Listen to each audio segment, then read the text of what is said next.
역사 속 인물을 내 마음대로 씹고 뜯고 맛보고 즐기는 역사 뇌피셜 그놈 8화 시작합니다. 네, 8화니까 이제 거의 2달이 다 된 겁니다. 아 그러네요. 그러네. 4화씩 한 달이니까. 네. 하나만 하는 소리 하고 있어요. 그 얼마나 대단한 분석이라고. 8화인데 4화씩 2번 한 거냐고. 2화씩 4번 한 거기도 하시죠. 네. 이게 그렇게 욕먹을 이야기인가? 네. 저런 사람은 무슨 심입니까, 교수님? 아무 생각이 없는 거예요? 아무 생각이 없는 거예요? 폈어. 야, 시작할 때마다 한 명씩 저격하고 시작합니다. 어쨌든 8주 동안 저는 매우 즐겁고 재밌게 이 방송 이어나가고 있는데 여러분들은 어떠세요? 와이프가 좀 의아하게 생각하더라고요. 뭘요? 제목이 왜 어그로? 어그로가 없어서 너무. 먹으러 너무 없어서. 왜 이제 저번 거가 왜 제목에 도사가 안 올라왔나? 네. 어디든 내놓을 수 있는 프로그램을 만든다고 얘기를 했잖아요. 그럼 제목도. 취지 따라가기 네. 위해서. 그쵸. 우리 엄마 아내- 아빠한테 돛사 그 링크를 보낼 수 있잖아요. 아내분이 이제 엠며 드신 것 같아요. 이게 자극적이지가 아쉬워해. 않으니까 이제 좀 아쉬워하시는 것 같은데? 이게 조회수를 가지고 체크하더라고요. 근데 다른 거에 비해서 이게 너무 조금 후달리다 아쉽다. 보니까 이 곡 제목이 문제 아니냐. 제목을 좀 점점 자극적으로. 이제 엠며 들고 계십니다. 이게. 아니 해적판으로 썸네일만 하나씩 만들어주세요. 원조 압구정 나가리 한 번에 그런 아니 식으로. 그거 이제 너무 본인 웃겨. 남편분이 출연을 하시다 보니까 특수관계자가 됐잖아요. 네. 그러니까 이제는 달리 보이는 거야. 시각이 달라진 거지. 지금. 그리고 그 댓글에 네. 야사 되게 재밌게 보고 있습니다라는 댓글이 있던데 네. 저는 야사를 갖고 온 게 아니었거든요. 다 정사인데 얘기한 지금까지 다 정사를 가지고 왔는데 네. 그렇게 내용이 조금 그랬었나 보더라고요. 그럼 근데- 오늘 제목을 뽑겠습니다. 김재원 나는 정사만 한다. 정사주의자. 정사관 정사관. 김재원. 와이프가 아주 마음에 들어하겠네. 그러니까 우리가 원래 야사는 탑배잖아요, 거의. 그렇죠. 우리 정사 위주로 하는 네네, 건데. 야사 이야기가 나오더라도 찝어주시죠. 이거는 그렇죠, 정사에 그렇죠. 넘는 얘기다라고 썰이다라고 네네. 찝어주시죠. 야사와 정사는 네. 뭐 흡족해 하고 있습니다. 아니 뭐 설명이 없네요. 뭐 네. 무슨 설명? 그러니까 야사는 뭐고 정사는 뭐고 이런. 여기 설명해주세요. 눈높이 교육. 이해가 안 되는 거구나 너 지금. 뭐 야사는 뭐 숨은 얘기. 요 야사는 야한 사진이고 정사는 섹스예요. 네. 정사는 바르게, 야사는 밤에 이런 거. 아니요. 공식적으로 역사학자들이 이거는 사실관계가 어느 정도 확인됐다라고 생각하는 사료들은 이제 정사라고 표현을 하고 야사는 이제 이거 소문들을 짜집게 한 거거나 아니면 이게 실제로 일어났다고 보기 조금 힘든 이야기들 이런 것들은 이제 야사로. 구체적으로 확인이 안 되면 일단 다 야사라고 봐야죠. 그렇죠. 자, 이야기 나온 김에 말씀드리는 건데 저희가 이제 정사 위주로 이야기를 하는데 워낙 이야기들이 이게 정상가 싶을 정도로 그렇죠. 좀 믿기 힘든 이야기들이 많다 보니까 이거 당연히 야사라고 생각하셨나 본데 저희는 정사만 다룹니다. 오직 정사. 네. 그리고 댓글 보면 그 제가 했던 얘기도 팩트 체크를 해주시는 분들이 있더라고요. 제 얘기는 팩트 체크 하실 필요 없어요. 그냥 듣고 넘기시면 돼요. 아니, 그래도 굳이. 그분들은 그 재미예요. 그렇죠. 그리고 한 사람을 다루는 게 아니고 한 사람의 특정 사건을 다루다 보니까 가지치기를 좀 제한할 수 있다는 그렇죠, 점도 그렇죠. 좀 양해 좀 부탁드립니다. 그렇죠. 네, 알겠습니다. 안 되겠어. 이제 그런 댓글도 다 잘라야겠어. 많은 분들이 또 근데 그거 좋아하시더라고요. 댓글 들어왔는데 막 싸우고 있으면 그거에 스트레스 그쵸. 받으시는 분들 많거든. 그래서 이 방송만큼은 다른 방송에서는 전혀 안 그러거든요. 근데 역사 이야기는 입대기 시작하면 끝도 없어. 그래서 제가 미리미리 말씀드렸습니다. 시작할 때부터 말씀드렸어요. 쇠대 정책으로 가겠다. 홍선 대원군이다. 네. 말씀을 드렸었습니다. 자, 오늘도 재밌는 이야기들이 준비되어 있다고 이야기를 들었습니다. 자, 현대사 위주로 요즘 2주 연속 가고 있는데 네. 약간 거슬러 올라가는 느낌이 있어요. 아. 지난주에 박정희를 했는데 오늘은 누굽니까? 오늘은 이승만입니다. 이승만님. 네. 이승만인데 부제가 셉니다. 권력에 취해 독선으로 일관했던 인물. 네. 이랬군요. 요렇게만 하기에도 조금 모자라요. 미친 사람이 권력이 미친 사람이라고요? 사람이고 약간 민주주의 어쨌든 첫 초대 대통령인데 네. 민주주의를 좀 잘못 이해하신 분. 그래서 공화국에서 임금님을 하고 싶었던 분이다. 그렇게 생각을. 공화정에 어울리지 않는. 네. 아니 그래도 민주주의를 미국에서 배워오신 분인데 왜 잘못 배웠을까? 박사학위까지 있으세요? 네, 그러니까요. 네네. 그러니까 가장 이해 못할 만한 문제적 인물이죠. 이게 이해를 못했나? 뭐 곰곰이 한번 생각해 보면 너무 잘 알아서 또 이용했을 것 같기도 하고. 네. 왜냐면 엄청 똑똑한 사람이에요. 네. 너무나도 똑똑한 사람이었기 때문에 이 사람이 왜 이런 행동을 했을까 할 때 생각할 여지들이 너무 많은 인물. 그래서 한번 가져와봤어요. 약간 그래도 학교에서 이제 물고 뜯고 싶고 조직이 좋은 대통령이죠. 엄청나죠. 왜냐면 일단 원래 현대사가 보통 이제 한국 사학계에서 1945년부터 현대사라고 부르는데 연구가 당연히 1945년부터 축적이 되다 보니까 연구가 제일 많아요. 네, 이승만 관련된 사료 소장고가 네. 어마어마할 정도로 일단 관련 사료들도 너무 많고 연구들도 굉장히 축적되어 있는 게 많고 네. 그러다 보니까 이 사람을 평가하는 뭐 논문들이나 이런 것도 각양각색 네, 펼쳐져 있는 인물인 거죠. 알겠습니다. 자, 그럼 시작해 볼 텐데 이분도 대단했지만 이분의 부인이었던 프란체스카 여사도 상당하셨다고 이야기를 들었습니다. 훌륭하신 분이 오스트리아 분이신데 네. 이것도 썰입니다. 이건 썰이에요. 이건 야사입니다. 프란체스카가 썰이에요? 아니야. 있는데 드라마 프란체스카 아니야, 마! 아, 시기. 오스트리아 분이신데 한국 사람들이 그때 이제 오스트리아랑 오스트레일리아를 헷갈려가지고 호주댁이라고 불렀다고. 고로 이거 썰이다 썰. 네. 옛날에 그럴 수도 있겠다. 예, 독일 옆에 그렇죠. 오스트리아인데 네네네. 오스트레일리아로 줄 알고 네. 호주댁이라고 불렀다고. 이 두 분이 만난 것도 되게 재밌어요. 두 분 다 아마 휴가를 가셨던 모양이에요. 이게 제네바에서 만났다고 보통 네. 하거든요. 스위스? 네, 스위스에서 만나셨는데 바에서 만나셨어요. 바에서. 그래서 술 먹고 있는데 자리가 없었대요. 왜 갑자기 설레는? 만나면 괜찮네. 마시면 사귀고 안 마시면 헤어진다.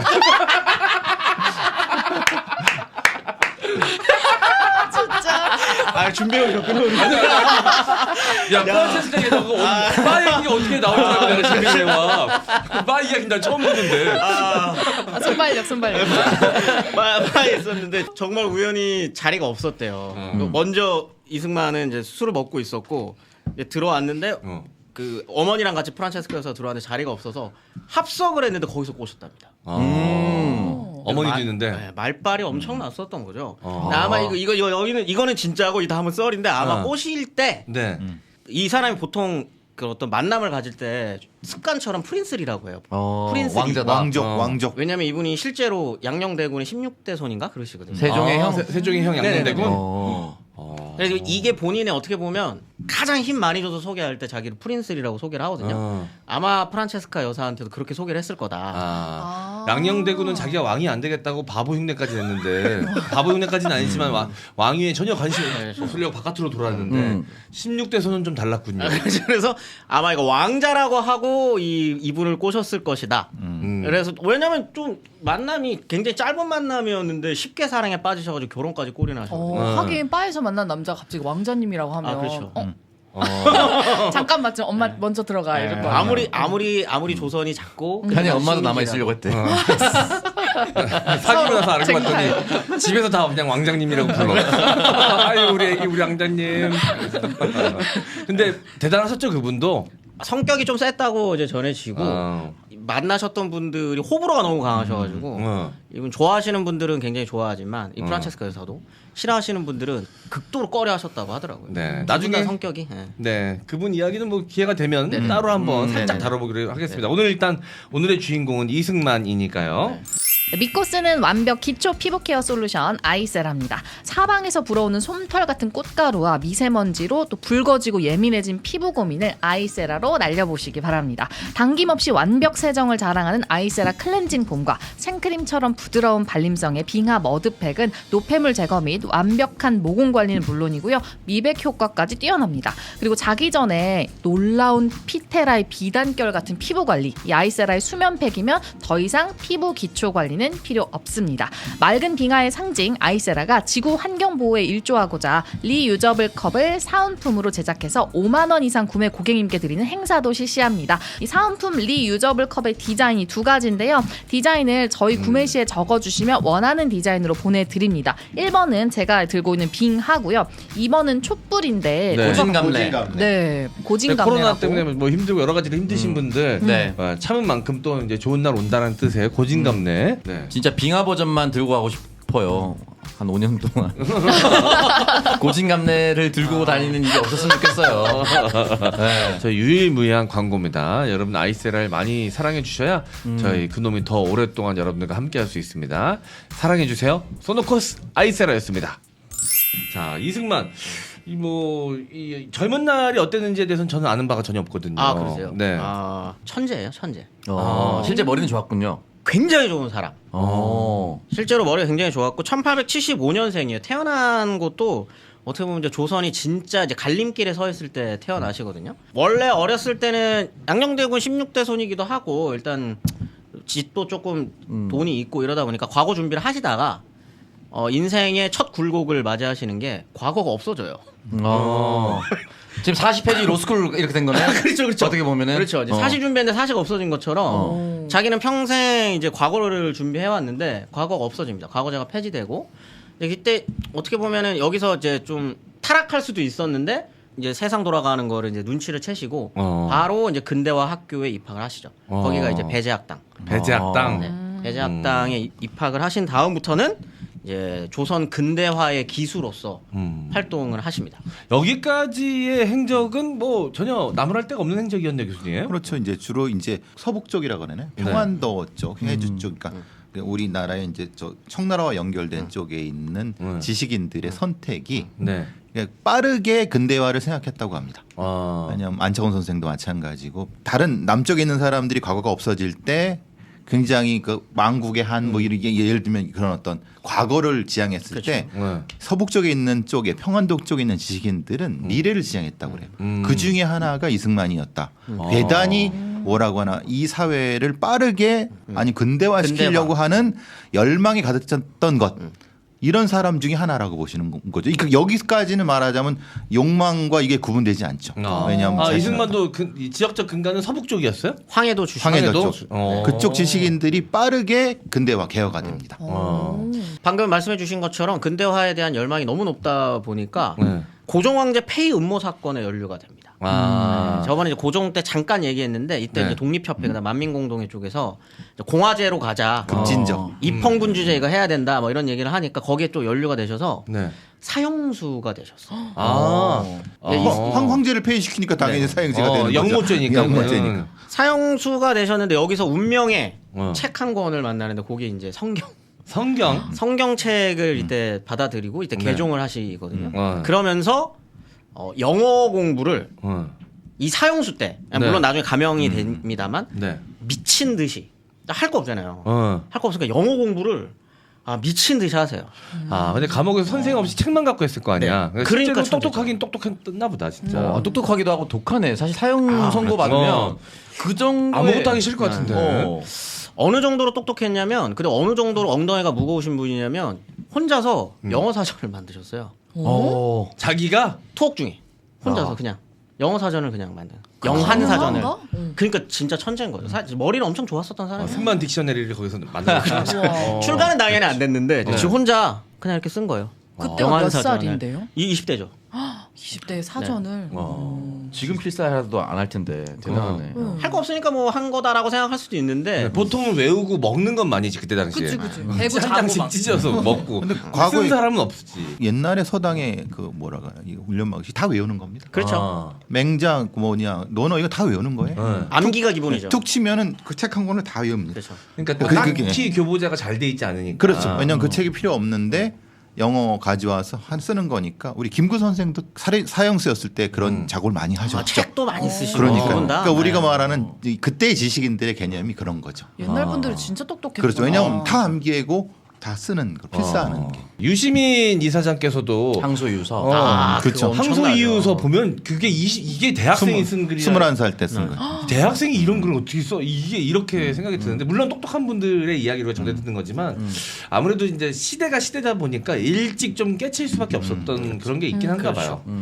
그렇게 이제 영어 공부를 열심히 하고 기독교를 개종한 다음에 감형이 돼가지고 1904년에 이제 나오시는데 네. 1904년이 다들 아시는 것처럼 네. 1904년 섬이 빼고 다들 아시는 것처럼 러일 전쟁. 러일 전쟁이 터졌을 때예요. 네. 그러니까 세계 정세가 완전히 그냥 이제 급변하는 급변하고 있었던 시절이었고 이제 선택을 해야 되는 시절이었습니다. 이제 조선도 선택을 해야 되는 그때 이승만은 미국을 선택합니다. 네. 물론 이제 영어 공부를 열심히 했었던 그런 것도 있었겠지만 진짜 근대화의 오리지널이 어딜까 이걸 좀 고민했었던 것 같아요. 네. 이제 본인의 판단에서는 그게 미국이었었던 거예요. 네. 안창호 선생도 아마 미국이었죠. 미국이었죠. 그러니까 이 미국을 선택하는 서재필이라든지 이런 사람들은 소수지만은 선택 자체가 달라졌던 네. 그 거죠. 미국으로 갔는데 이 사람 여기서부터 천재기가 좀 보입니다. 미국에 가서 인맥을 활용하기 시작하거든요. 네. 갑자기 그냥 국회의원을 만나요, 미국에. 어떻게 만났지? 그때도 가서- 프린스리라고 했겠지. 그런 것도 있었을 테고 선교사들 그냥 이시조선이니까 또 대충 알고 그렇죠, 그럴 수도 그지? 있겠지. 잠깐 그냥 한국에서 조선에서 봤었던 선교사들하고 이제 인맥들을 활용해가지고 국회의원 만나고 국무장관을 만납니다. 그리고 최종적으로 당시 대통령까지 만나요. 미국 대통령을. 미국 대통령을 혼자 면담하고 왔어요. 일반인이 어떻게 그랬지? 하긴 창석이도 미국 가가지고 샌더스 만나고 왔으니까. 샌더스 만나고 왔잖아. 어떻게? 지금도 왜? 가능하지. 왜요? 그분이 왜 그냥 내가 만나고 만나줬지? 싶지. 거기 무슨 뭐 돌아다니면서 연설회 같은 거를 이제 미국 같은 경우는 잘 돼 있습니다. 평상시 선거 운동할 수 있게 돼 있어요. 자기 지역구에 와서 강연하고 토론회 같은 걸 일정을 내가 간 날에 같이 겹쳤던 거지. 그래서 찾아가서 이제 만났던 거야. 그러니까 조그만 애들이 다가오면 위협적이지가 않아. 왜, 무슨 일이야? 미국 사람들은 이렇게 조그만 애가 오면 그러니까. 귀여우니까 동양 5월 전후기 때문에 또 어린이날도 있고 하니까 격이 없이 받아줘. 이승만도 체구가 굉장히 작았잖아요. 네. 어. 근데 이승만이 왜 그랬을까? 물론 이건 굉장히 결과론적인 거지만 이걸 나중에 이 사람이 끊임없이 이용하거든요. 만났었던 거예요. 그랬겠지. 엄청 이용할 수밖에 없죠. 네. 그때는. 그런 유명 인사들을 만나면서 네. 자기의 이름값을 조금씩 올려요. 이름값을 조금씩 올리고 사실 만나서 별말 안 하거든요. 당시 미국 대통령이 조선에서 많이 가는 이름 나라 모으라 와가지고 면담해줘가지고 우리 조선의 독립을 해주십시오. 그래서 그래 뭐 알았어 하고 돌려보내는 거지. 자, 대단히 굉장히 훌륭한 청년이로군. 내가 당장 백악관으로 가가지고 뭐 조선의 독립을 약속하겠어. 뭐 이럴 거는 아니잖아요. 근데 이제 이승만 같은 경우에는 이 만남이 엄청난 거다 보니까 이걸 이제 끊임없이 활용하기 시작합니다. 이제 그런 걸. 근데 이제 단순히 그런 것만 하는 게 아니라 머리가 너무 좋아가지고 일단 처음에 들어간 조지 워싱턴 대학에 입학을 해요. 그냥 네. 입학을 해서 그다음에 하버드에서 석사, 그다음에 프린스턴 대학에서 박사. 야 지금 이 스펙이면 뭐 미친 거죠. 한국으로 오면 못할 게 없을 스펙 네. 아닙니까? 김한규. 김한규 정도 스펙 되나? 이분이 근데 단순히 학벌만 좋은 게 아니고 이 모든 과정을 학석박을 5년 반 만에 끝내십니다. 아 근데 진짜 실제로 머리는 진짜 수제네. 그렇죠. 예. 이분 박사 논문까지 다 남아 있어요. 근데 입학을 어떻게 했어요? 난 입학이 너무 궁금해. 그러니까. 입학은 아마 처음에 그냥 외국인 전형으로 들어갔겠죠. 근데 이제 아시다시피 어퍼머티브 액션이라고 해서 식민지라든가 아니면은 제3세계에서 온 어떤 젊은 사람들을 그런 학교에서는 우선적으로 채웁니다. 그렇기 때문에 우리가 생각하기에는 어떻게 들어가지라고 생각하지만은 오히려 미국 학교 같은 데는 대단히 문호를 개방하는 이유는 그만큼 그때는 미국이 커가는 때이기 때문에 네. 늘 이게 미국 힘인 것 같아요. 저는. 그렇죠. 힘들 그게 가장 강력한 힘이에요. 나라가 망하자마자 다시 돌아옵니다. 어. 이때까지는 그리고 이분은 독립운동을 열심히 했어요. 네. 독립운동을 열심히 하셨고 들어왔을 때 어떻게 했냐는 거죠. 유명 인사가 이미 된 거예요. 와, 저 천재. 근데 이승만 박사라고 부르거든요. 네. 이승만 박사 천재가 독립을 위해서 다시 조선으로 들어왔다. 아 이게 좀 이슈가 됐구나. 이슈가 됐고 그다음에 계몽이랑 교육 운동을 엄청 열심히 하시거든요. 그 어떻게 보면 여기까지는 깔 게 없는 거네요. 아니요. 많이 독립운동 많아요? 과정에서 굉장히 많은 일들이 그렇죠. 일어납니다. 그 얘기도 오늘 근데 들어봅시다. 서로에 대한 필요가 있었을 거예요. 국내에 있는 사람들도 외국에서 공부하고 온 사람이라고 하는 어떤 것이 필요했었고 그렇죠. 이승만도 국내에 어떤 기반이 없는 상태에서 와서 이런 서로 간의 어떤 뭐라고 필요가 있었던 상황. 근데 막상 들어와서 독립운동 하려고 그러는데 당연히 식민지 초기에는 워낙에 억압이 셌기 때문에 제대로 된 활동을 못 하고 금방 하와이로 돌아가세요. 네. 근데 이제 하와이에서 독립운동을 할 때 굉장히 말이 많으셨어요. 시작부터. 와이키키에서 했나요? 이렇게 와이키키인지는 모르겠는데 이분이 이제 권력력이 너무 이때부터 좀 강하다 보니까 어디에서도 자기가 가면 그 오야가 돼야 돼. 그 이제 우두머리가 돼야 되는 보스 기질이 있구나. 보스 기질이 엄청났었던 의전을 사람. 바라는 거죠. 의전. 그 하와이라는 공간이 어떤 공간이냐면 원래 한인들이 많이 살았어요 이때도. 사상수수 농장의 노동자. 그렇죠. 노동자로서 많이 살기도 했었고 이미 그 하와이 국민회라고 독립운동 기지가 만들어져 있었던 때였거든요. 거기에 이제 뒤늦게 이승만이 갔는데 그걸 이제 기존에 있었던 것까지 장악하고 싶은 거죠. 그러면서 이제 파벌들을 만들기 시작하고 그 안에서 자기가 우두머리가 되기 위한 정치 활동을 이제 시작하는 거죠. 네. 그러니까 이분에 대한 하와이 독립운동을 했을 때 기억들을 더듬어 보면 극단으로 갈립니다. 너무 좋아하는 숭배에 맞지 않는 사람들, 그다음 나머지는 저 분열주의자, 정치질하는 사람. 갈라치기해서 네. 자기 정치적 독력으로 사용하는 자. 네. 저 결정적으로 박용만이라고 독립을 위해선 무장투쟁. 무장투쟁만이 답이라고 믿으셨던 분이었어요. 근데 이분이랑 초기에는 같이 활동하고 하와이도 같이 가시거든요. 근데 이승만은 이때부터 무장투쟁 반대론자입니다. 독립을 위해서는 외교만이 답이고 교육만이 답이다를 믿었던 사람이었기 때문에 같이 온 박용만도 제끼기 시작하는 거죠. 이게 상대적으로 박용만 선생에 대한 평가가 덜한 것은 그분이 대단히 큰 업적이 크고 그럼요. 우리나라의 군대의 어떤 뭐 비행사 양성이라든가 여러 가지 조직 이런 부분들은 굉장히 업적이 큰데 상대적으로 이승만에 비해서는 그 안 사실 알려졌죠. 안 알려져 있죠. 그래서 박용만 선생의 재평가의 작업이 최근에 많이 되고 있습니다. 박용만 선생님 말씀드리면 대단하신 분이에요. 일단 그 미국 군사학교 출신이고 네. 거기를 졸업하시고 미국에 있는 한인들 군조직을 하셨던 분이거든요. 거기서, 하와이에 가셨어도 네. 사탕수수 농장에서 노동하시는 분들 그 조선인들 다 모아가지고 군대를 만드셨어요. 그래서 사열을 합니다. 네. 사열 같은 거를 그냥 하와이 와이키키 해변 앞에서 와이키키 해변 앞에서 여기 이제 그 조선 그 한글 딱 써가지고 막 군대 사열 같은 거 하고 막 그러셨던 분이었거든요. 근데 그거를 다 반대하는 거죠 이승만. 이 뭐 하는 짓이냐 없어 보이게. 아마 캘리포니아에서도 공군 비행사 양성 쪽에도 아마 관여를 했을 거예요. 그거까지는 제가 잘 몰라요. 그거 이제 요즘 밝혀지고 있는 건데 어쨌든 예. 근데 이승만이 일약 스타덤에 오르게 되는 건 이때 이제 하와이에서 활동을 하다가 네. 1919년에 3.1운동 이후부터 이 사람이 완전 초스타가 되거든요. 네. 그게 뭐냐면 1919년 3.1운동 이후에 우리가 흔히 알고 있는 임시정부가 네. 만들어지거든요. 네. 근데 이제 저희는 임시정부 하나라고 생각을 하잖아요. 네. 근데 임시정부는 굉장히 여러 개입니다 원래. 네. 최소한 3개. 3개에서 4개 정도까지도 보는데 그 각각의 임시정부에서 네. 다 그 대표로 이승만을 세워요. 다? 네. 조직은 다른데 대표는 같은. 네. 그러니까 왜냐라고 생각하면 아까 말씀드렸었던 걸 일단 학벌 빠방하고 이름값 있고. 쟤 미국 가가지고 대통령도 만났었던 애래. 뭐 이런 게 있으니까 미국에서 하와이에서 활동을 하고 있지만 쟤를 대표로 세우면 뭔가 될 것 같은 그런 느낌이 들었겠죠. 그래서 다 대표로 세우는데 이승만이 여기서 좀 뭔가 이제 문제를 일으키기 시작을 하거든요. 그게 네. 뭐냐면 자기가 그 대표의 직함을 대통령이라는 이름으로 박아버려요. 임시정부에서 자기가 대통령을 해버려 자기가. 그때 당시에는 대통령이라고 하는 제도가 없습니다. 그 대표라는 직책만 있는 거예요? 정확히는 한성 임시정부에서는 아마 집정관 총재였었고 총재. 상해 임시정부에서는 국무총리였었는데 네. 그거를 대통령이라는 이름으로 자기가 번역해버려요. 그럼 미국에서 그걸 가져온 거네요. 대통령이 원래 대통령이라는 이름 자체는 그 군대에서 쓰는 네. 거예요. 그러니까 원래 그 국민의 대표라는 이름이 아닙니다. 대통령. 네. 상명하복의 끝에 있는 군조직에서 보통 쓰는 일본식 번역어거든요. 그렇죠.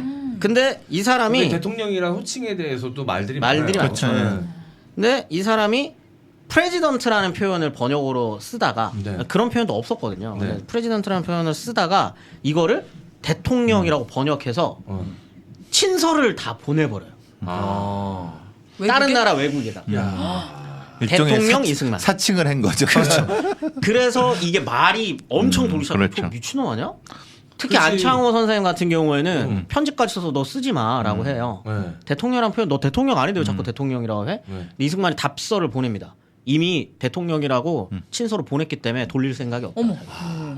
황교안도 대통령 권한대행. 권한대행이었는데 시계. 시계 만들어가지고 비슷합니다. 이 사람 우표 만들거든요. 아 그래요? 아니, 기념우표. 네 기념우표 같은 거 만들 때. 아니 어쨌든 대행이 권한대행이긴 하지만 대통령 권한대행이니까 대통령도 맞지 사실. 그래도 욕을 먹었는데 아예 대통령이 아닌데 대통령이라고 이름을 만들어서 본인에게 직접 셀프 그렇죠. 이름을 붙여줬으니 이건 더 큰 문제지. 네. 그래서 어쩔 수 없이 나중에 임시정부가 통합되거든요. 상임 임시정부로 통합이 됐을 때 그냥 해라. 그냥 해 알았어. 왜냐면 이미 친서 다 보내놓고 자기가 대표가 됐으니까. 대가 돼버렸으니까 네. 그냥 알았어 해버려 해서 대통령이 됩니다. 거의 뭐 대통령 자리를 점거한 거네 점거 그냥. 그렇죠. 대통령이 되자마자 근데 어. 임시정부 안에 의정원이라고 국회도 있고 행정부가 따로 있거든요. 네. 결정사항을 안 따릅니다. 지 멋대로. 자기가 수장으로 있으면서 네. 밑에서 올라온 의견들의 귀를 닫는구들. 어차피 자기는 상에 있지도 않고 자기는 이제 상해 임시정부 대통령이 됐으면 기본적으로 여기 한번 와야 되잖아요. 안 옵니다. 난 절대 여기는 안 들어간다. 한 여긴 발짝 절대 한 발자국 들어간다. 단 하루도 여긴 살 수 없다 이렇게 얘기한 거야? 그렇죠.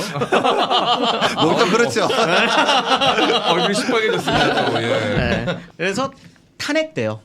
아, 임시정부에서 진짜? 최초의 탄핵 대통령. 안 들어갔더니 탄핵되는군요. 그런 설레가 그런 있어요. 전통은 다 지켜줬으면 좋겠다. 근데 상당히 우리가 그 당시에 임시정부라고 하는 조직도 상당히 민주적으로 운영이 된 거예요. 그렇죠. 거기 이상한 사람이 하나 자기가 대표 주장했다가 했고 탄핵되고 이런 것이 된 거지. 탄핵이 되는데 이분은 그런 거 신경 안 씁니다. 그렇죠.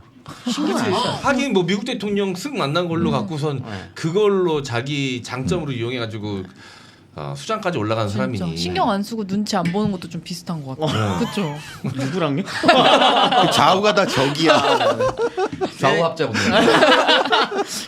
이분이 이제 그 정식 명칭은 임시정부 구미위원회. 네. 그러니까 이제 유럽이랑 미국을 대표하는 곳에, 그러니까 어떻게 보면 외교관이죠, 외교관. 정도로 네. 활동을 하시는데 자기는 하는 짓을 보면 외교관 아니에요. 그냥 프레지던트. 대통령 그냥 여전히 그냥 프레지던트. 주변에 의존하는 사람들이 따라다니긴 했어요. 이분의 충성파들은 이분 옆에서 뭐 엄청나죠. 하긴 뭔가 할 것 같으니까 네. 콩고물 떨어질까 싶어서 있는 사람들도 있을 거고 실제로 똑똑한 건 사실이니까 그것만 보고 존경해서 따라다니는 사람도 있었을 것이고. 그렇죠. 근데 이런 사람들이 심리적으로는 아주 소수만 남깁니다. 다수한테 자기를 입증할 필요가 없어요. 소수 자기를 충성파들만 몇 명만 달고 다니면은 뭐가 되냐면 숭배의 대상이 되는 거예요. 뭔가 신비주의가 되는 그치 거예요. 내가 네. 그 안에 꼭 들어가고 그렇죠. 싶어지고. 그러니까 많이 데리고 다닐 필요가 없는 거예요. 아주 이게 심리적으로도 이 사람은 대단히 어떻게 보면 머리가 좋은 거예요. 엄청 머리가 좋은 그렇죠. 거죠. 이분의 그 성격을 좀 드러내는 것들이 이제 이 시기 때 이제 나오는데 스티븐스 저격 사건이라고 이 미국의 외교관이었거든요. 한국 사람들 이때 당시 조선 사람들한테는 일본과 미국이 친해지게 만드는 결정적인 역할을 했었던 사람이라고 소문이 났던 사람이에요. 이 사람을 미국에서 활동하던 독립운동가였었던 장인한 정명훈 열사가 네. 쏴서 죽여버려요. 유명한 사건이 스티븐스 저격 사건이라고 쏴서 죽입니다. 네. 네, 이제 미국에서 벌어진 일이에요. 네. 미국에서 벌어진 일. 그러다 보니까 이제 재판을 받아야 되잖아요. 네. 그래서 이승만한테 갑니다. 통역을 좀 해달라. 네. 거절합니다. 왜냐하면 이거는 자기가 생각하는 독립운동의 노선과 맞지 않는다. 일종의 테러라고 생각하는 거고. 네, 맞아. 이런 테러 폭력을 활동을 싫어했죠. 이런 테러 활동을 자기는 독립운동이라고 생각하지 않는다. 나는 변호하지 않겠다. 통역을 거부해요. 야 변호도 아니고 통역인데. 네, 그것도 거부하고 이게 굉장히 상징적인 사건이거든요. 네. 왜냐하면 자기랑 노선이 안 맞으면 절대 타협하지 않습니다. 네, 절대로 만나지도 않아요. 친이계가 아니면 절대 타협하지 않는. 완독. 친이계. 친이승만계가 아, 아니면 그렇죠. 절대 타협하지 않는. 그렇죠. 친이계라고 하니까 또 무슨 다른 정치 이야기인 줄 알고. 실록씨도. 그 이후에도 임시정부에서 이제 임시정부는 이후에 이제 김구 선생님이 중심으로 활동을 하잖아요. 김구 선생님은 굉장히 강경한 좀 독립운동을 원하셨던 분이었고 네. 그러다 보니까 여러 좀 무장 활동을 하시잖아요. 네. 뭐 윤봉길 의사, 뭐 이봉찬 원래 그 국내 진공작전 네, 그렇죠. 마지막에 하려고 했었던. 다 반대합니다. 그리고 언론에다가 내버려요 기사를. 그런 쓸데없는 짓을 독립운동이라고 하는 것 자체가 문제다. 이건 독립운동이 아니다. 이건 조선인의 독립을 늦추는 거다. 네. 그러니까 아예 말도 안 섞어요. 그러다 보니까 당연히 임시정부에서 아예 이름이 빠져버려요. 아니 축출되는군요. 추출이 되거든요. 근데 신경 안 씁니다 이거는. 누가 나한테 권한을 부여하지 않아도 나는 이미 내가 갖고 있는 권한이 있다. 그렇죠. 뭐 이런 마인드였군요. 어떤 정통성에 대한 생각이 없는 사람이죠. 내가 짱이니까. 그렇죠. 내가 1등인데. 난 프린스 리인데 네. 인간지. 근데 김구 선생님이랑의 좀 인연이 그래서 조금 네. 이상해요. 그 이분은 이분은 좀 부딪혔으니까. 근데 김구 선생님은 계속 존경의 표시를 계속 하거든요. 그리고 독립운동을 하시면서도 말년으로 가셔도 40년대 들어서서도 네. 나중에는 결국 이승만한테 자리까지 줘요. 임시정부에서. 딱히 원하지 않았음에도 불구하고. 네, 근데 이승만은 계속적으로 그냥 동생이요. 동네 동생처럼 그냥 생각을 하거든요. 같은 해주 출신이고. 네. 그래가지고 하필 그게 같은 해주 출신. 김구 선생의 비극이 사실은 거기서 시작되는 거죠. 나중에. 이승만 이 사람을 조선에서 더 약간 환상에 적게 만드는 일이 일어나는데 그게 이제 태평양 전쟁입니다. 태평양 전쟁이 벌어지면서 미국이랑 일본이 싸우는 거잖아요. 네. 그러다 보니까 이승만한테는 엄청난 기회가 된 거죠. 그렇지. 왜냐하면 자기의 무대는 미국이었으니까. 네. 독립운동은 이제 미국과의 외교를 통해서 풀려고 했는데 미국과 일본의 관계가 급격하게 나빠지니 그렇죠. 이거는 본인한테 완전 호재지. 그렇죠. 이때 이제 미국에서 라디오 전파 방송을 계속적으로 쏴요. 조선에다가 일본이랑 조선에다가. 네. 근데 여기에 한 코너를 맡습니다. 이승만이. 그 보이스 오브 아메리카라고 네. 그 코너를 하나 맡아요. 거기서 조선말로 라디오 단파 방송에다가 이제 곧 미국이 우리를 독립시켜 줄 것이고 이제 우리는 그걸 준비해야 되고 이걸 라디오 방송으로 계속 쏘는 거예요. 외적이 저희 멸망을 재촉하느라고 미국의 준비 없는 것을 이용해서 하와이와 필리핀을 일시에 침략하여 여러 천명의 인명을 살해한 것을 미국 정부와 백성이 잊지 아니하고 보복할 결심입니다. 이황 히로히도의 멸망이 멀지 아니한 것을 세상이 다 아는 것입니다. 근데 이게 별거 아닌 것처럼 느껴질 수도 있는데 조선에서 네. 그렇죠. 이 라디오 방송을 듣고 있는 사람들한테는 미국에서 쏘는 방송에 우리나라 사람이 나와서 그렇죠. 여기서 우리나라 말로. 그 우리나라 말로. 대표성이 생겨버리는 거죠. 저 사람 누구야? 이승만 박사래. 소문이 도는 거죠. 와, 엄청 이승만 박사가 우상화되겠다. 엄청나게 우상화가 되는 거예요. 날개가 이미 충분히 많이 달려 있었는데 더 달아버리는구나. 완전히 날개가 달리고 이 사람은 그냥 하늘에 떠 있는 존재 같은 사람이 된 거죠. 라디오를 틀면 미국 방송에서 나와? 저 사람 누구지? 그러면서 해방이 됐을 때 네. 들어올 때도 그 다른 독립운동 그 누구를 합친 것보다 이 사람 한 명 들어오는 거에 엄청난 인파와 구름 완전 같은 인파. 금이 환영을 받는군요. 예. 심지어 미국 군인의 호의를 받으면서 들어옵니다. 우와. 그러니까 입국 자체가 다른 독립운동가들이랑은 수준이 다른 거예요. 실제로 이쪽 중국에서 오시는 독립운동가들은 개인 자격으로 개인 자격으로 겨우 들어오는 들어오셨잖아. 것도 개인 자격인데 미국이 환송도 안 나갑니다. 그렇죠. 김구 선생님이랑 이제 그 독립운동 하셨던 다른 분들이 들어오실 땐 미군들은 그렇죠. 신경도 안 써요. 누군데? 김구 뭐야 쟤? 뭐 진공작전 같이 하려고 했었던 사람이 몰라. 이런데 이승만 올 땐 네. 미군이 호송기가 나가고 메가더가 특별히 연락해가지고 쟤 특별히 봐줘야 된다 라는 연락 받고 거의 뭐 완전 그러니까 퍼레이드 같이 하면서 들어온 거예요. 사실 생사를 넘나드는 독립운동을 하신 분들은 다 거의 대부분 만주나 중국 쪽에 많이 계셨을 텐데. 네. 근데 지금 정치가 똑같네요, 진짜. 어느 정도 기본적인 실력은 있는데 이 베이스의 제일 깡패는 인지도입니다. 그렇죠. 정치인들은 늘 인지도예요. 네. 근데 이게 그 인지도가 흔히 말하는 어떤 사람들의 어떤 시민들의 어떤 지지세와는 다른 환상적인 어떤 것으로 형성된 거죠. 그게 사실은 해방 이후에 비극을 만들어내게 된 단초가 되게 된 거죠. 근데 미국은 왜 이렇게 대우를 해준 거예요? 이승만 뭘 보고? 되게 재밌는 기록들이 되게 많아요. 미국에서 이승만을 메가더가 표현한 게 뭐냐면 임시정부 대통령이라고 표현해요. 그때부터 이미 그걸 계속 팔아먹는 지가 거죠. 그렇게 계속 또 설레발을 치고 댕겼으니 미국 쪽에서도 그냥 어떻게 보면 좀 속은 것도 있겠지. 그리고 이 사람 말 잘 듣고 미국에서 오랫동안 활동했었고 당시 이념적인 어떤 갈등 속에서 미국 입장에서 믿고 배팅할 수 있는 사람이 이승만밖에 없는 일단 거예요. 영어가 되니까 네. 그것도 있죠. 김구 그래 뭐 임시정부에서 주석 오래하고 했었던 거 아니겠는데 저 사람의 정체가 뭐지? 좀 너무 강골인데. 그 여운형 좌우합작 마음에 안 들어. 박헌영 좀 빨갱이잖아. 아 오케이 우리가 믿을 건 이승만. 그래서 이제 배팅을 계속적으로 해주는 네. 거고. 그러면서 인지도 당연히 높아지고 그럼 뭐 당연한 수순으로 대통령이 됩니다. 네, 대통령이 되자마자 본색을 조금 드러낸다고 해야 될까요? 여기서부터 이제 좀 안 좋은 느낌들을 많이 이제 펌핑을. 근데 대통령이 첫 번째 된 거는 사실은 국회에서 간선제죠. 이걸 우리가 명확히 알아야 되는 거죠. 예. 네. 이분은 원래는 동대문구 국회의원이에요. 네. 동대문구 국회의원으로 이제 되셨는데 간선제에 의해서 국회에서 선출된 선출되신 거죠. 초대 대통령이 되는 겁니다. 네.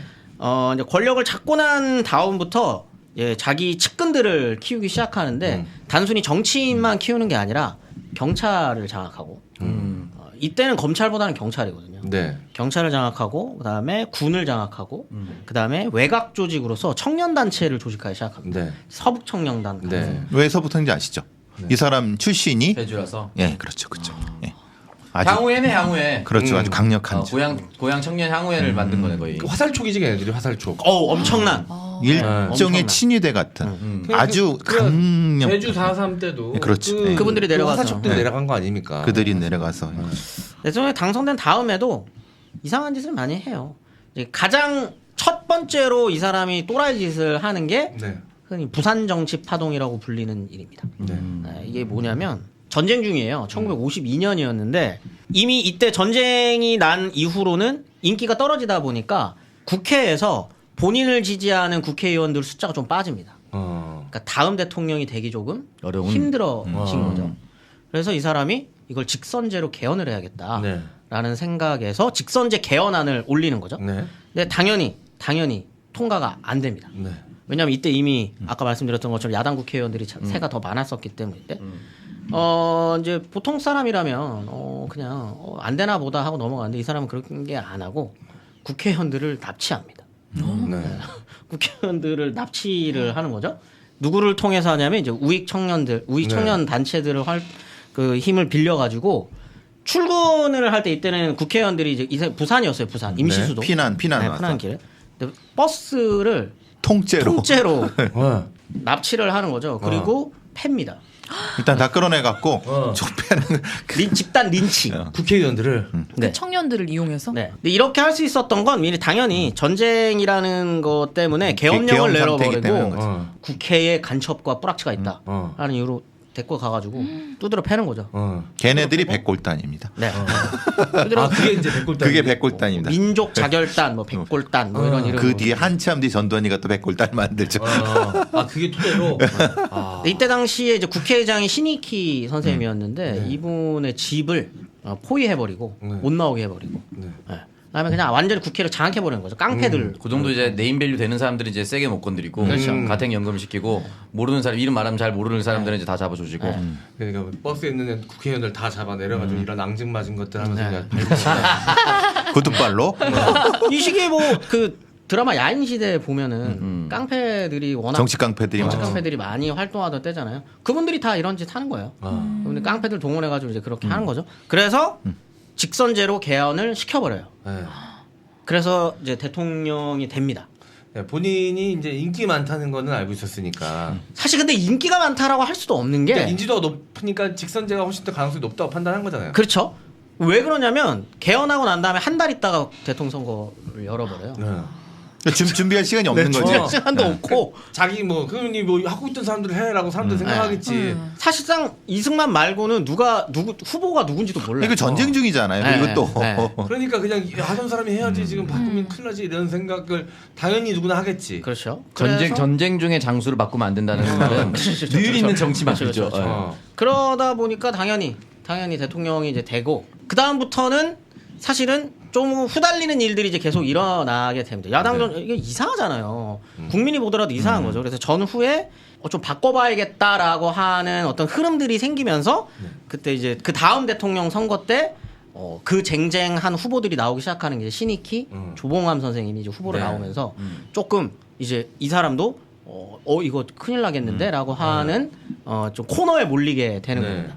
근데 이제 다들 아시는 것처럼 신익희 선생님이 이때 죽어요. 암살을 그 호남 열차를 타고 전라도에서 내려가시다가 죽는데 심장마비로 죽는데 왜 죽었는지는 모릅니다. 네. 뭐 근데 여기서는 미스테리- 여기선 야사는 뭐 암살당했다고 하는데 미스테리한 사망인 것만큼은 그 사실이잖아요. 확실히 주변 사람들이 참 많이 죽어요. 그렇죠. 이승만 주변에서 라이벌로 있었던 분들은 다 죽어요. 네. 킹구 선생님도 네. 죽었고 시니크 선생님도 이렇게 실제로 죽었죠. 미국 CIA의 도움을 좀 받았다는 얘기도 있잖아요. 근데 이제 그런 거는 이제 그건 뭔가 뭐 야사니까. 기록이 야사니까. 나와 네. 있거나 이제 그런 거는 없지만 아무튼 주변 사람 중에 이때 시니크 선생님도 죽습니다. 그러니까 근데- 경쟁자가 없어지는 거죠. 네. 근데 유일하게 남은 사람이 이제 조봉암 선생님인데 조봉암 선생님을 죽일 수 없으니까 네. 이제 헌법이 생긴 이후 최초의 사법살인을 시켜버리거든요. 이제 그게 이제 진보당 사건이라고 불리는 간첩죄로 사형을 시켜버립니다. 이건 증거가 필요 없는 거예요. 그냥 갔다가 간첩이었다 그러면 뭐 이거는 뭐 재판도 필요 없고 그냥 끝이잖아요. 그냥. 증거도 없이 그냥 그렇게 사람을 화형시키는 증거는 뭐 만들면 돼요. 만들어진 증거가 있겠죠. 일단 조져갖고. 근데 조봉이라는 사람은 사실은 자기 정부에서 농업상을 한 사람이잖아요. 맞습니다. 그러니까 자기 정부에서 장관을 한 사람이에요. 사실 조봉이라는 사람이 어디서 뜬금없이 나온 사람이 아니에요. 그런데 그게 경쟁자가 된 거지. 근데 조봉암 선생님이 약점이 있긴 했어요. 약점이 있긴 했었던 게 독립운동가 출신이신데 독립운동 사회주의 계열에서 하셨던 분이고 그다음에 이분이 이때 당시 3대 대통령 선거에서 들고 나왔었던 그 슬로건이 이승만한테 마음에 안 들었었던 거죠. 뭔데요? 평화통일. 평화통일. 네. 이 사람 입장에서는 평화통일 하면 안 되는데 네. 평화통일이라고 하는 거를 들고 나왔다는 이유로 이 새끼 북한이랑 평화를 얘기를 해? 이 새끼 뭔가 있을 것 같아라고 해서 이렇게 해서 간첩죄를 누명을 씌워서 죽여버리는 거예요. 네. 자기가 강요로 데리고 있던 사람인데도 불구하고. 그렇죠. 그러니까. 그리고 난 다음에는 이제 뭐 당연히 다들 아시는 것처럼 이제는 뭐 거칠 게 없는 거예요. 네. 라이벌도 다 죽여버리고 그 다음에 민주당 쪽에서도 겁을 먹습니다. 그럼에도 불구하고 어쨌든 이제 그 다음 대통령 선거에도 조병옥 후보를 이제 내요. 네. 근데 이승만이 여기서 이제 또 이상한 짓거리를 하게 되는 게 선거 날짜를 앞당겨 버립니다. 네. 원래 있었던 선거 날짜보다 선거 날짜를 앞당겨 버리거든요. 그 이유는 조병옥한테 이제 선거 운동을 할 수 있는 기회를 박탈하는 것도 박탈하는 건데 조병옥 선생님이 건강이 굉장히 안 좋으셨었어요. 입원한 시점에 선거 기간을 땡겨 버리고 이때 선거를 치르려고 했었던 거죠. 그래서 조병옥 선생님도 결국엔 병사하십니다. 이상하게 주변에서 많이 죽어요. 그 주변 사람들이 자꾸 이제 죽어 나가는 거죠. 민주당이 그래서 조심해야 되는 거예요. 네. 갑자기. 네? 아니 민주당 대통령 후보들이니까 이때 당시 이거 갑자기 나 깜짝 놀랐잖아. 지금 민주당한테 경고하신 줄 알고. 그러니까 저희는 그런 정치적 이야기 하는 방송 아닙니다. 예, 이때 당시 이야기하는 거예요. 근데 사실은 계속 이승만이라는 사람이 정치 깡패들 그리고 뭐 청년단, 경찰 특히 친일 경찰들 이용해서 이런 공포 정치를 통해서 정치를 아예 망가뜨리는 거잖아요. 완전히 그런 행위를 한 거죠. 네. 자, 이 이후의 이야기를 또 계속 이어가 보도록 하겠습니다. 이승만은 여기서 한 발 더 나아가서 부통령까지 자기 측근으로 세우려고 하는데 이제 그 사람이 이기붕인 거고. 네. 이상한 얘기를 계속해요. 선거 과정에서 부통령 정부통령 선거 과정에서 내가 마음에 드는 사람이 안 뽑히면 나는 그 사람 부통령이라고 받아들이지 않겠다. 이런 얘기를 선거 개입이죠. 이제 어떻게 보면 이거는 밑에 사람들한테 주는 시그널이거든요. 네. 부통령 이기붕이 될 수 있도록 잘 마사지 해놔. 관건 선거하라는 거지. 그렇죠. 왜냐하면 이미 제가 2, 3대 대통령 선거 과정을 다 줄여서 얘기했지만 이미 이때부터도 네. 다 관건 선거입니다.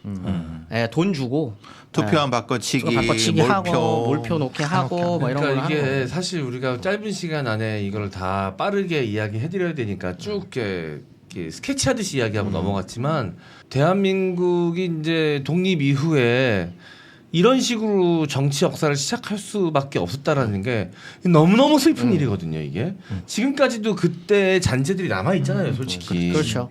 네, 그렇죠. 네. 그리고 이때는 워낙 깡패들이 정치에 많이 김도환은 뭐 자기가 직접 정치를 하기도 했었고 정치 깡패들이 워낙 장악하고 있었던 시기였기 때문에 무서워서라도 네. 선거가 제대로 이루어질 수가 없었던 상황이었고요. 정치 깡패는 그때 처음 등장한 거예요? 정치 카페는 이때가 대한민국이 처음 시작될 때부터 태생부터 같이 깡패들이 있었던 거죠. 네.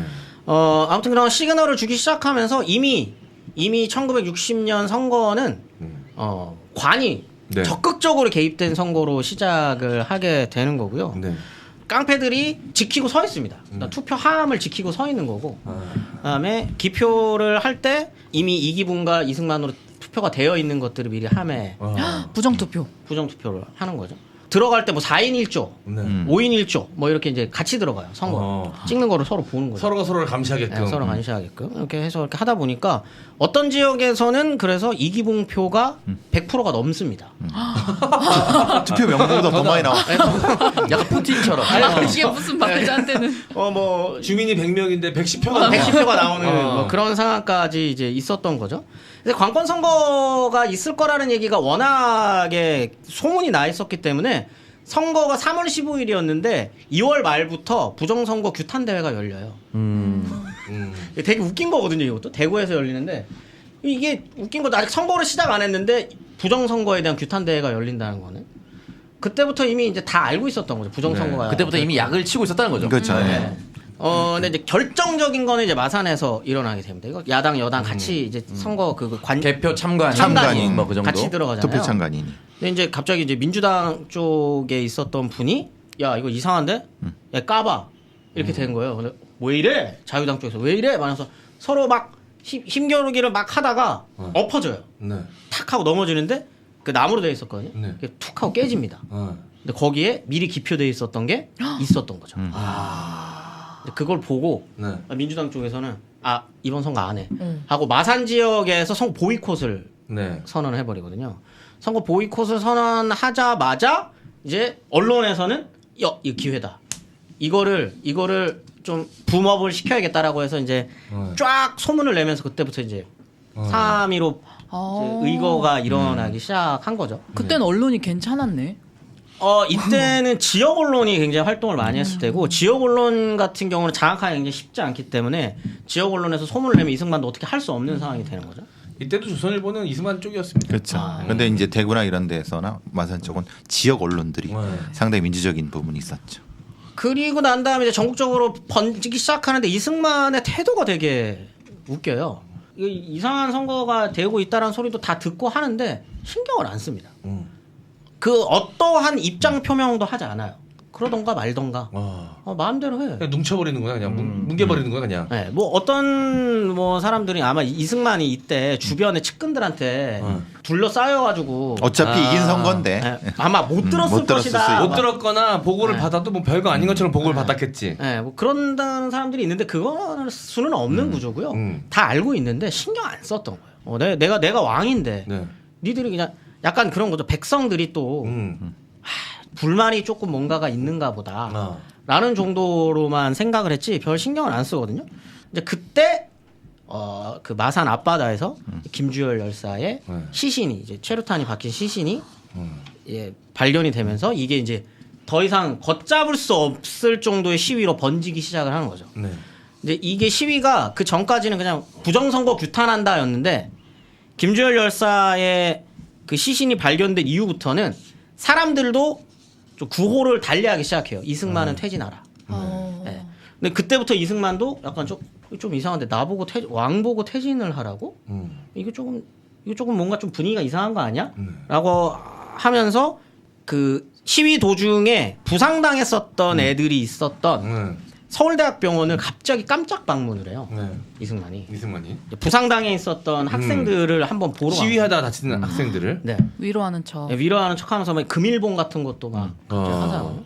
그래서 근데 말하는 거는 내가 물러날 거고 내가 잘못했다가 아니고 얼마나 고생이 많아. 어쩌다가 여기까지 이렇게 해가지고 니들이 뭐 쓸데없는 짓 해가지고 이렇게 다치고 그냥 안타깝게 뭐 이런 정도 너무 스트레스구나. 아쉽다 안타깝다 어쩌다가 문제가 이렇게까지 커졌는지 많이 모르겠다. 봤죠. 유체 이탈 합법이죠. 이건 나하고 관련 없는 거.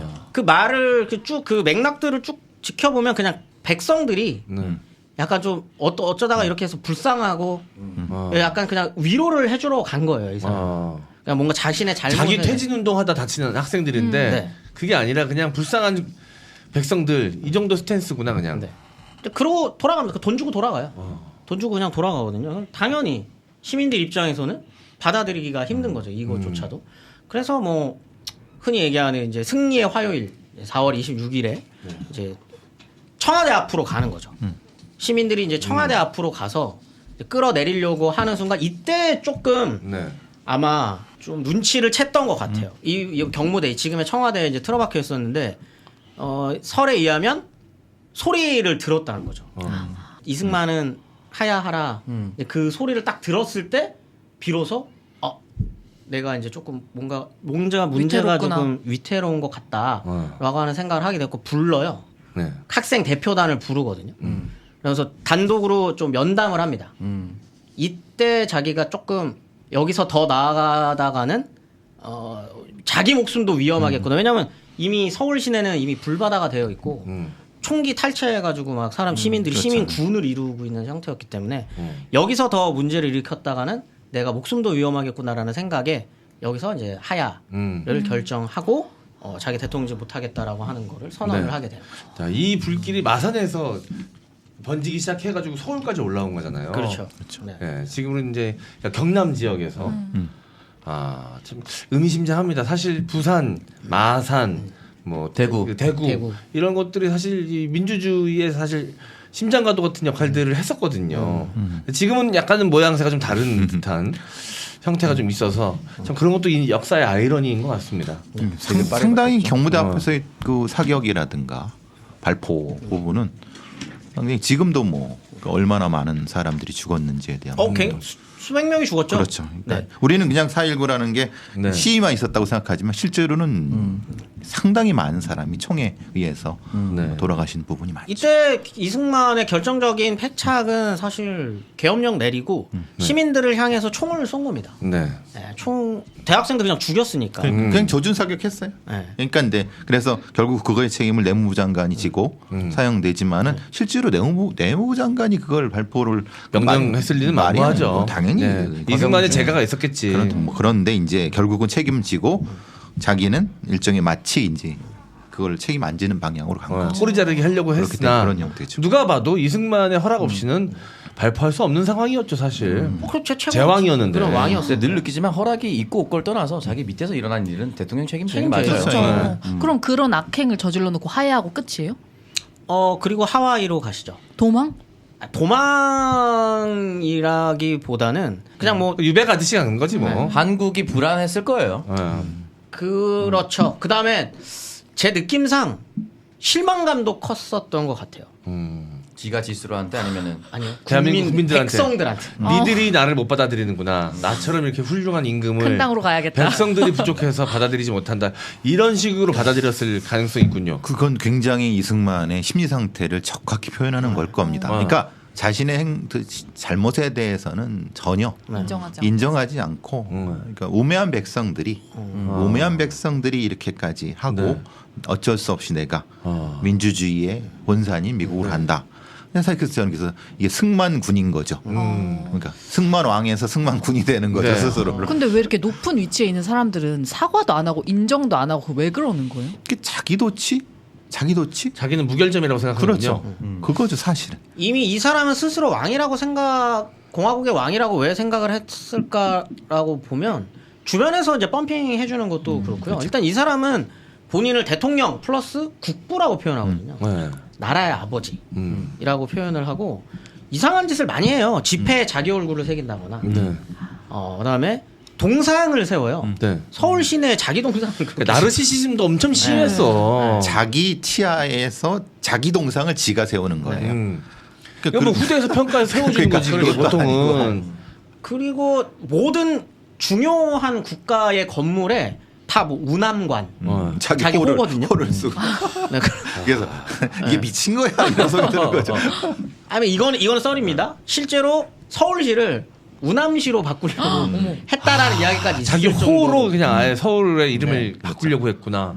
야, 대단하다 진짜. 이런 거를 보면 그냥 단순히 대통령이 하고 싶었던 사람은 아닌 것 같아요. 공화국이라고 하는 체제에서 임금 같은 사람으로 생각을 했었던 것 같고 입헌군주제 정도 생각했구나 그냥. 자기는 그냥 여전히 왕이고 공화국의 왕이고 니들은 백성이야라고 하는 인식이 굉장히 커요. 그리고 이 사람은 화법이 기본적으로 지금 저희가 생각하는 대통령의 화법이 아니에요. 나는이라고 표현하거든요. 나는 아 자기를 낮추지 않는구나. 네, 나는이라고 표현해요.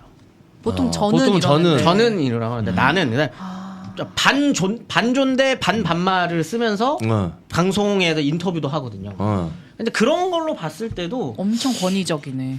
네, 권위적이고 정근대 사람이에요. 나는 이승만입니다. 미국 워싱턴에서 해내 해외에 산재한 우리 2,300만 동포에게 말합니다. 어디서든지 내 말 듣나니는 자세히 들으시오. 근데 이게 웃긴 거는 우리 옛날 왕도 과인이라 그래 과인. 과인이라는 것은 낮춘단 말이에요. 네. 근데 지가 지를 나는이라고 하는 거는 사실은 이거는 용납을 못 하죠. 이건 민주주의에서도 용납 못 해요. 거기서 조금 더 나가면 이제 짐이 곧 국가다. 그런 짐이 되는 거니까. 거거든. 이거는 참 화법이 그래서 강력한 나르시시즘이 있지 않고서 이게 가능한가 이런 생각 드는 거예요. 그러면 그 서울 내주고 도망갈 때도 어디로 도망가죠? 대전으로 도망갔었나? 한강다리 폭파하고 넘어갈 폭파하고 때. 도망가는 게. 그거는 약간 오해가 있습니다. 네. 약간 오해가 있는데 본인이 직접 한강다리를 폭파한다거나 그다음에 물론 자기 최종 책임은 있습니다. 근데 이제 거기 폭파해라고 지시했던 적은 없고 그다음에 우리가 흔히 알고 있는 것처럼 서울은 안전하니 그거는 아니에요. 그렇게 아니에요? 말한 적은 없어요. 오히려 그냥 빠르게 도망가죠. 빠르게 아무 말 도망가고. 없이 그냥. 어쨌든 국민들 놔두고 도망간 건 팩트잖아요. 그렇죠. 그리고 이때 경로가 쭉 내려가가지고 목포 갔다가 대전으로 한번 다시 갔다가 올라갔다 다시 갔다가 부산 갔다가 최종적으로는 일본으로 가려고 그래요. 아예 나라도 버리고 그냥 일본으로 갈라 그랬구나. 네. 그다음에 이게 되게 재밌는 게 이 사람이 미국 의존도가 너무 강하다 보니까 6월 25일 날 전쟁이 딱 터지잖아요. 그 소식 딱 듣자마자 바로 미국한테 전보를 칩니다. 내 작전권을 다 넘기겠다. 빨리.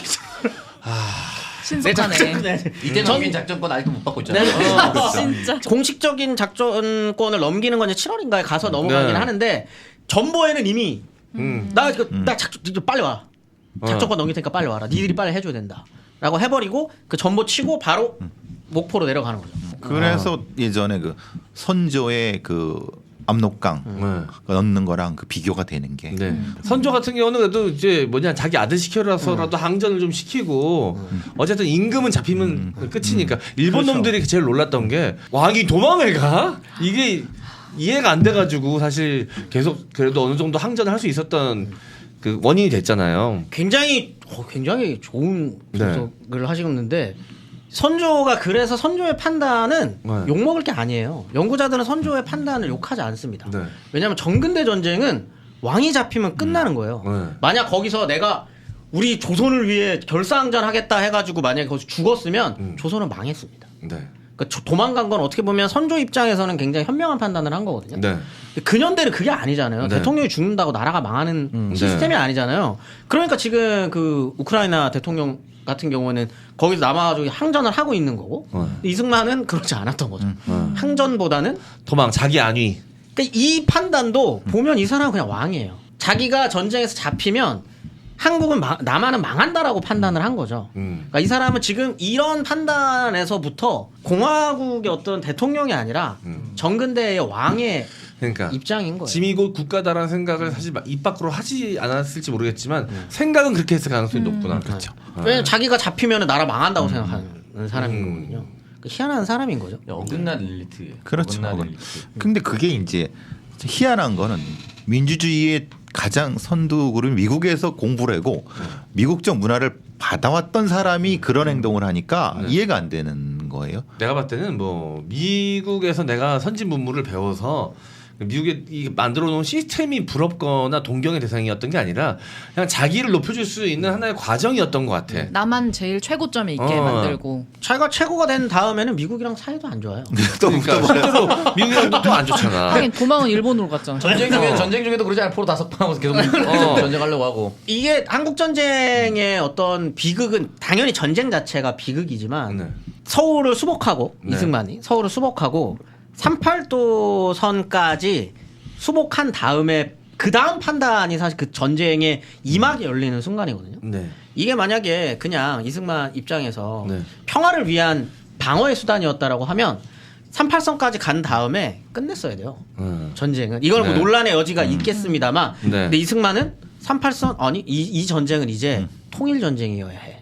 라고 해서 38선을 넘어버리는 거죠. 그랬다가 이제 중국까지 개입을 하게 됐죠. 그러면서 이제 전쟁이 더 완전히 새로운 양상으로 펼쳐지는 이제 그렇게 되는 것도 좀 근데 뭐 고민이다. 여기는 미국의 판단도 같이 들어가 있는 거니까 같이. 뭐 이승만만 혼자 판단했다고 보기는 어렵지만 어쨌든 이승만의 의지가 강했잖아요 그때. 끝까지 휴전은 그렇죠. 하고 싶어 하지 않았고 그래서 거기서부터 전쟁 휴전 당사자가 한국이 아닌 거잖아요. 네. 결국 그 문제가 뭐 그래서 지금 휴전 체계의 문제도 그런 부분인 거고. 네. 아까 전에 제가 어긋난 엘리트라고 말씀드렸던 게 일부 우리 근대사에도 이런 사람들이 많습니다. 예를 들어서 김문수.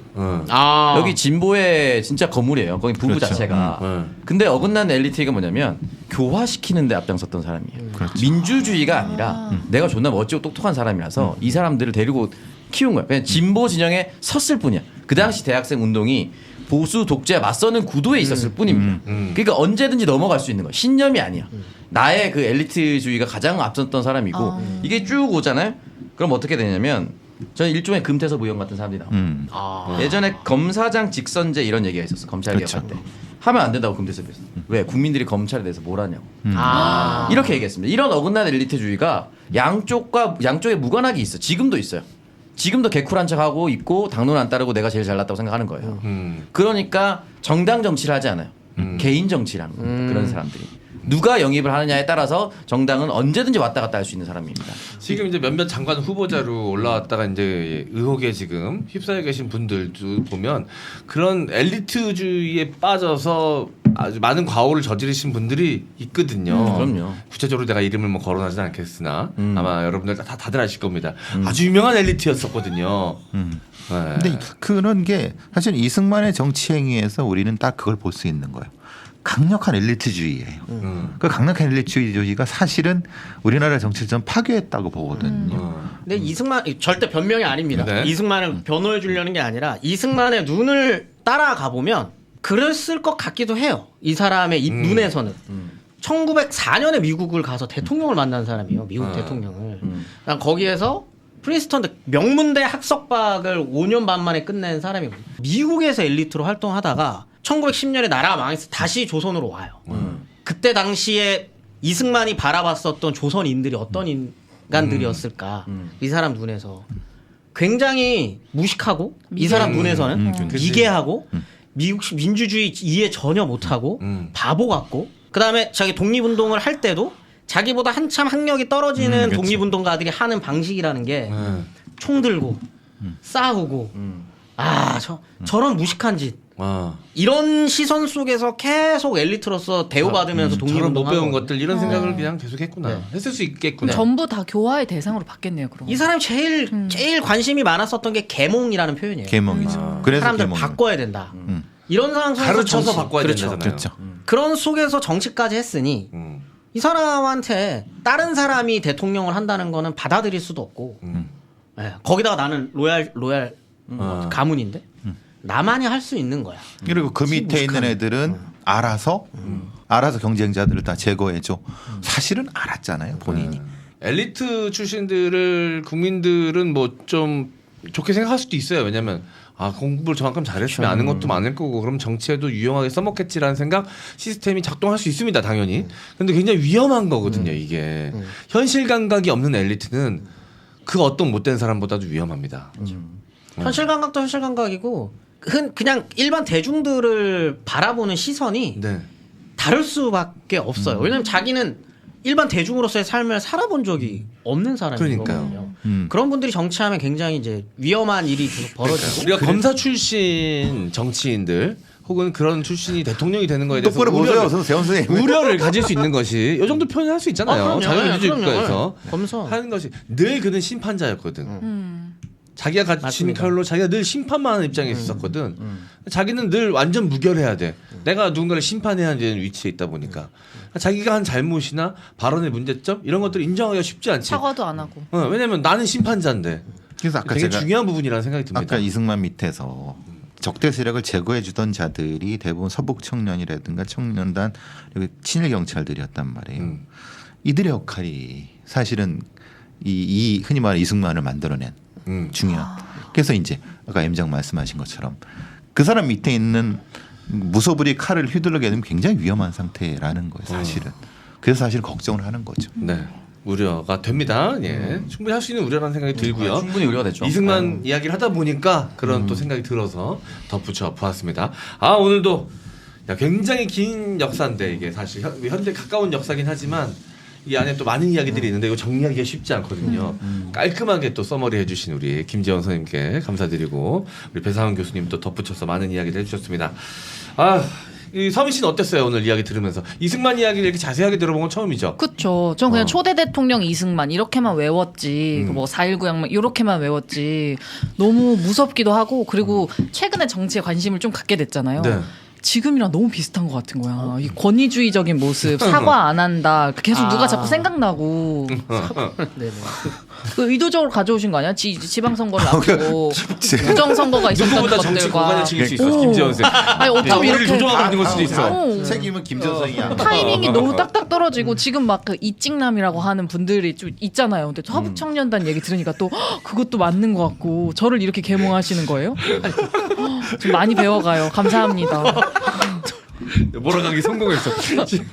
네, 그 사실 이승만 이야기가 많이 안 다뤄져요. 언론이나 뭐 드라마화도 잘 안 되고 그게 뭐 이제 보수 정권의 대통령이기도 했었지만 그런 이유도 있겠지만 우리나라 초대 대통령이 그렇게 엉망진창이었다라는 거를 인정하기가 쉽지 않거든.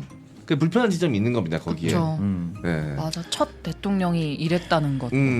그래서 아무래도 누구에게나 불편할 수 있는 이게 뭐 민주 지지자, 민주진보 진영 지지자든 보수 지지자든 불편하고 부끄러울 수 있는 얘기거든. 근데 역사는 역사대로 또 바라봐야 할 우리들의 책임이 있는 거니까요. 이런 많이 이야기가. 돌아왔어요. 네. 첫 단추를 잘못 끼워가지고. 네, 이야기를 한번 나눠봤습니다. 오늘도 자, 재밌는 이야기 나눠봤고요. 다음 주에 또 논란의 인물을 데리고 돌아오도록 하겠습니다. 그놈 다음 주에 만나요. 안녕.